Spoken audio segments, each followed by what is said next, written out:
O Mother Nui, stretch high above this valley. Your starry body is our glory. Then see the hawk of yonder Rahur quit, his fiery splendor, oh so mighty. He brings a light for all our weary souls. He makes the broken spirit whole.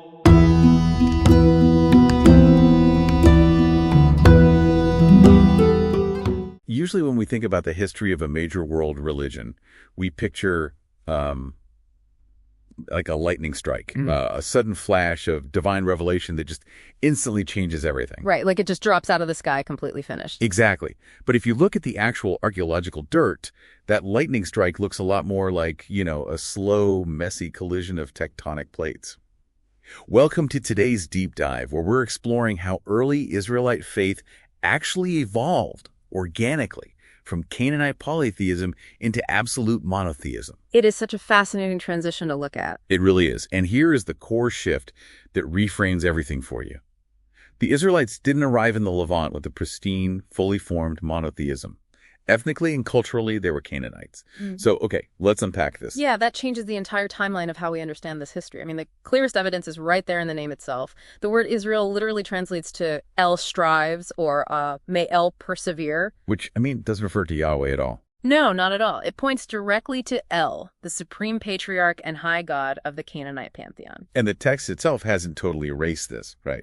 Like it's still in there. Right. The biblical text actually preserves the memory of this original distinction.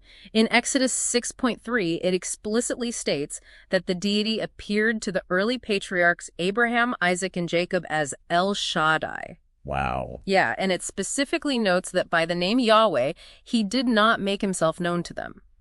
They started out as two entirely separate deities with completely different origins. It's, kind of like an aggressive startup buying out a legacy brand. Yeah. Yahweh's followers wanted the power and the market share, so they kept El's branding, literally calling their nation Israel, just to keep the locals comfortable while quietly changing the management. That is a great way to look at it. But if Yahweh wasn't the original local god, where did he actually come from? Well, for that, we look to what scholars call the Kenite-Midianite hypothesis, which is essentially the idea that Yahweh was brought north by desert nomads.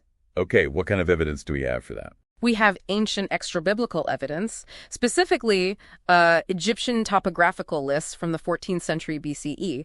They mention wandering tribes known as the Shasu of Yu. Wait, so ancient Egyptian texts actually mention him? Yes, and these texts place Yahweh's origins way outside the boundaries of Canaan, down in the harsh southern deserts of Edom and Midian. He emerged as this fierce, desert-dwelling storm and warrior god. Okay, I'm stuck on the geography here. Yeah. You have a god of the harsh southern deserts, but these Israelites are highland farmers. Right.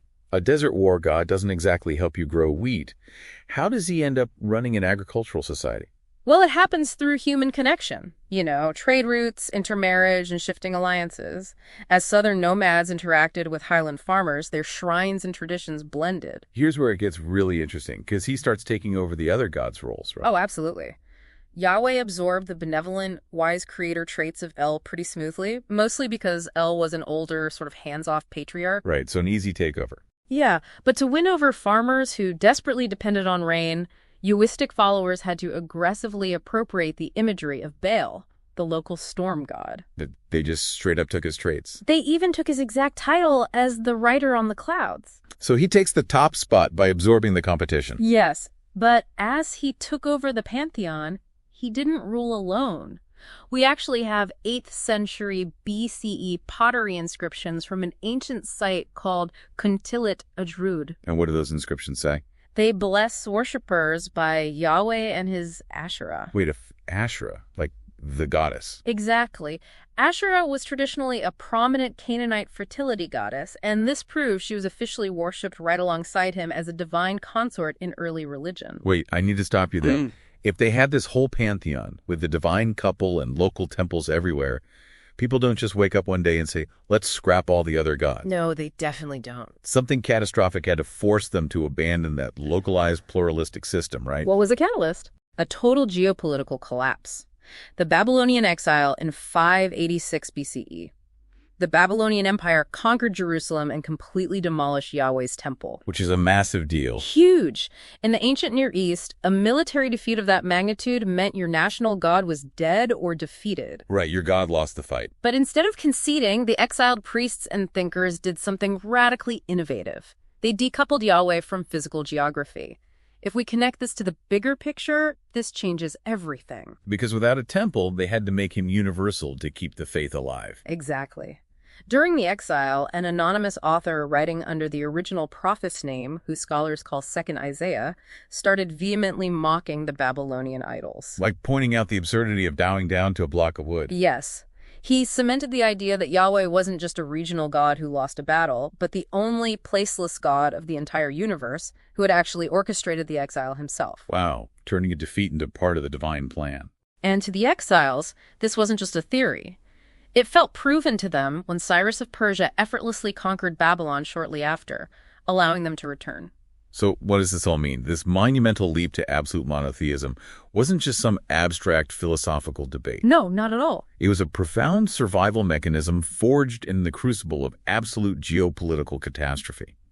Which leaves you with this, to ponder if an ancient political collapse could fundamentally reshape humanity's concept of the divine into a universal God. How might the massive global crises of your own era be secretly rewriting the deepest ideological beliefs of future generations?